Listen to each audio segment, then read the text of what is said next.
Shalom. First off, I want to give all praise, glory, and honor to Yahweh Bahashem, Yahweh Shai Bahashem Rakakwadash. Double honors to the apostles and the elders of Great Millstone. Salutations to the hopeful elect that are scattered throughout the four corners of the earth. And to all my brothers out here preaching this truth to you, I say Shalom. This is a Montazar from the Chicago camp coming back at you again with another lesson entitled, This is Not Our Rest. A man can't be a man in this kingdom.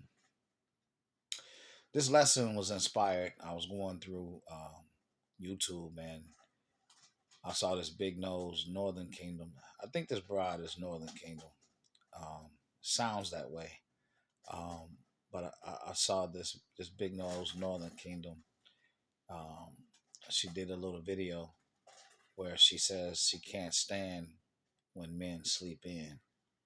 Okay, and so she starts comparing her man to her father, who got up at the crack of dawn every morning and did a million things before he clocked into work. Okay. So when I first saw it, of course, I was annoyed and, with this woman. It stirred up some emotion. And naturally it would. But you know what? These people is lost. These people don't have the truth. They don't know better, right? They're friends with Esau, the god of this world. All right. Esau's wine is all in them, They drunk all the wine. Okay. So the things of the Lord, they're not going to be privy to. They're not going to understand it. They're going to reject it. Okay. Because they're not born again. All right. So if they haven't repented, this word is falling on deaf ears.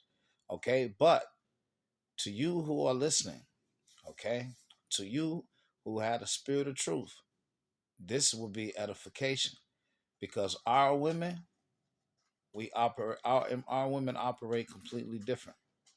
Okay, our women not filled with this pride. She should be lucky she has a man. She really should.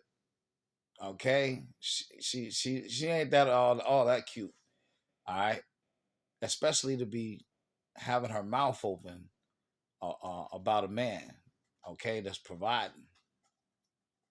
Okay, I myself, I'm up at 4 o'clock in the morning a lot of days. Okay, I couldn't imagine my woman saying anything to me about going to sleep or taking a nap or anything. First of all, I'm not that type of guy, right? I'm not that type of guy. I'm never gonna listen to a woman put her mouth on me in any kind of way like that. All right, so you'll be dismissed. Fucking with me. That's just the real. All right.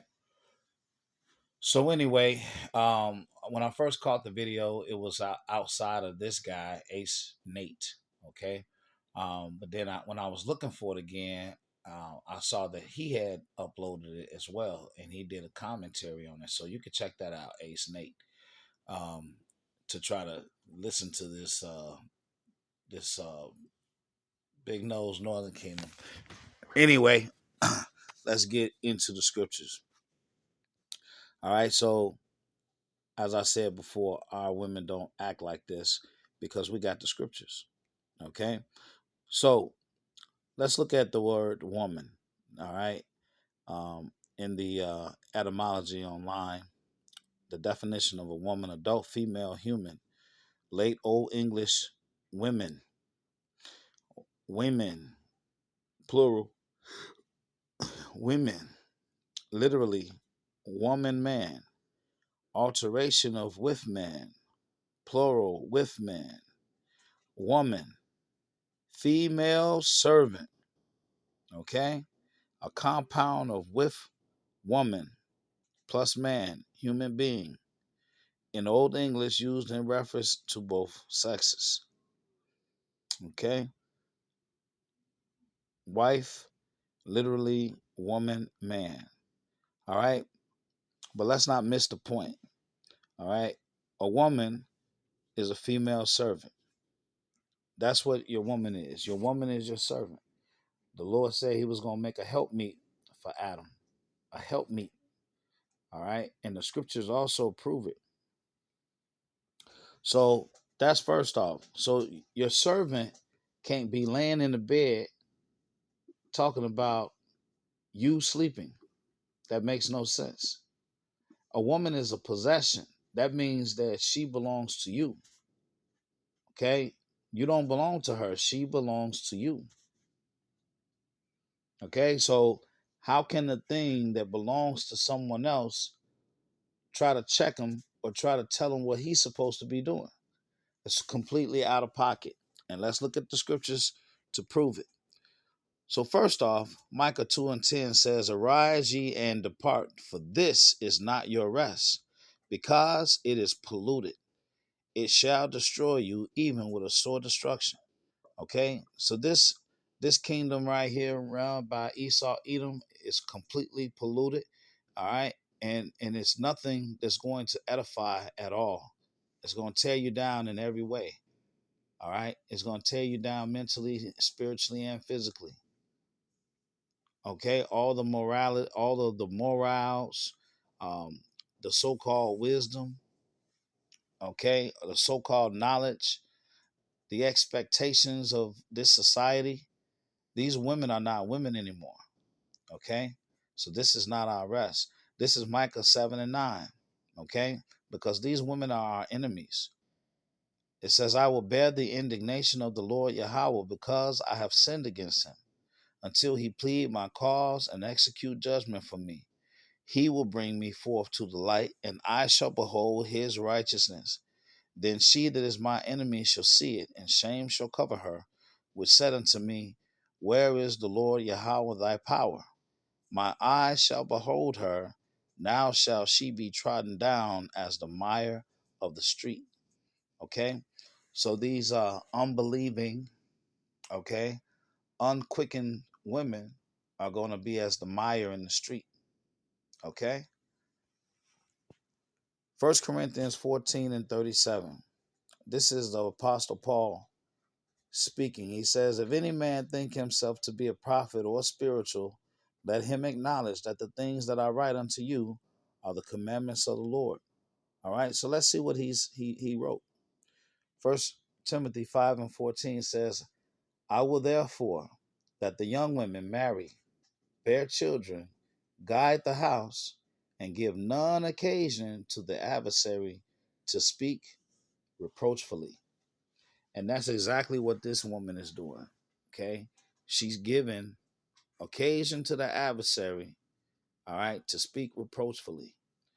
You see, the man can't have respect in his own house with a woman trying to tell him that he needs to get up and do something. What? Get up and do something? You need to get up and do something.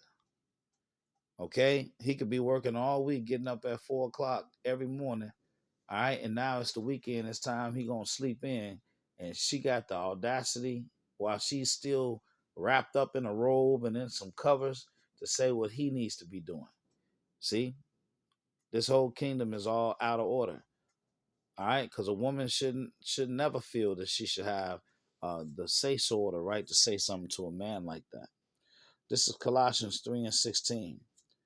"Let the word of Yahushua dwell in you richly in all wisdom, teaching and admonishing one another in psalms and hymns and spiritual songs, singing with grace in your hearts to the Lord. And whatsoever ye do in word or deed, do all in the name of the Lord Yahushua, giving thanks to the Most High and the Father by him. Wives, submit yourselves unto your own husbands, as it is fit in the Lord. Husbands, love your wives and be not bitter against them. Children, obey your parents in all things, for this is well pleasing unto the Lord." So here in Colossians 3:16, you got order. Okay?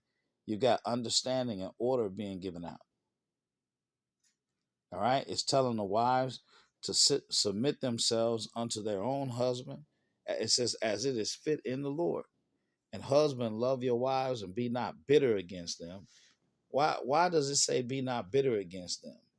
Okay? It's because they're always doing stupid shit. That's why. 1 Corinthians 11:8.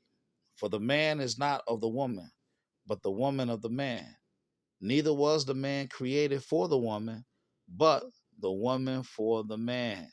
You see, these women act like the man was created for them, like the man is their resource to use. No, that's not how it goes. That's why the Lord set the order. He set the order and he told you.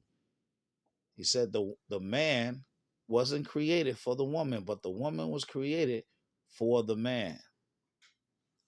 This is Sirach 26:20. When thou hast gotten a fruitful possession through all the field, sow it with thine own seed, trusting in the goodness of thy stock.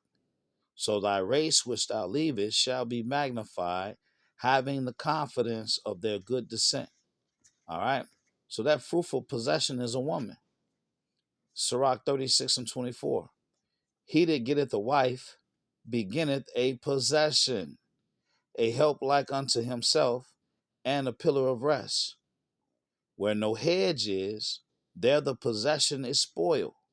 And he that hath no wife will wander up and down mourning. All right, so Sirach 26:20 is talking about the fruitful possession being a woman, okay? And you sowing it with your own seed, trusting in the goodness of thy stock, okay? So thy race which thou leavest shall be magnified. All right, and then Sirach 36:24 is telling you that he that getteth a wife beginneth a possession, okay? A help like unto himself and a pillar of rest. Your woman is supposed to be your rest. She ain't supposed to be waking your ass up in the morning talking about some you need to be doing something. See, that's completely out of order. When you come home from work, your woman is that soft woman that you're supposed to be cuddling up to relax from the day. Okay? To unwind from the day. All right. This is Sirach 26:14. A silent and loving woman is a gift of the Lord, Yahweh, and there is nothing so much worth as a mind well instructed. See, a silent and loving woman. See, this whole lesson is about her opening up her fucking mouth. Verse 15, a shamefaced and faithful woman is a double grace, and her continent mind cannot be valued. All right. So the scripture also talks about a woman after thine own mind, okay, which is a good thing. The scripture say you're not supposed to give yourself over to a light woman or, okay, a silly woman. All right. So this woman right here, of course, like I said, she's not born again. So all of this will be like falling on deaf ears. Okay. But all right, for the aqua, these women in the truth, all right, you ain't got no problem because the Lord gave you the right spirit to understand, all right, and to be in subjection. This is 1 Peter 3:1.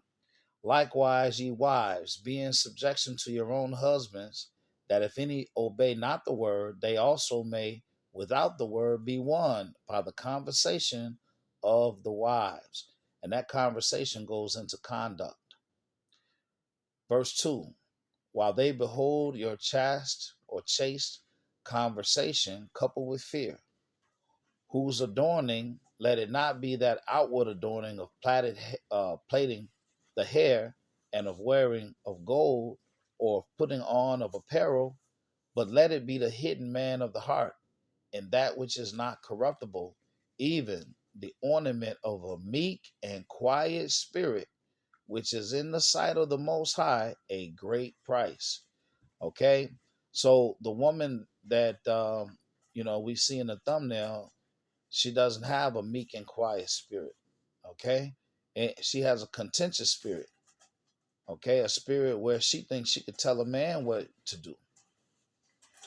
Verse 5, it says, for after this manner in the old time, the holy women also who trusted in the Most High adorned themselves, being in subjection unto their own husbands. even as Sarah obeyed Abraham, calling him Lord, whose daughters ye are, as long as ye do well and are not afraid with any amazement. All right. So here you have Sarah, all right, being memorialized by the Lord as far as her conduct and how she treated her husband. All right. And in closing, likewise, ye husbands, dwell with them according to knowledge, giving honor unto the wife as unto the weaker vessel, and as being heirs together of the grace of life, that your prayers be not hindered. All right. So the man has to deal with his wife according to knowledge. He has to understand about the fact that she's the weaker vessel and there's limitations. Okay. There's limitations there. So the man has to understand the limitations. And those limitations could be emotional. They can also be rationalization, rhetoric, knowledge, all of those things. Okay. How they handle pressure. Okay. You have to deal with that woman according to knowledge. All right. So this lesson has been, this is not our rest. A man can't be a man in this kingdom. All right. So I pray that this lesson was edifying. To the next one, Shalom.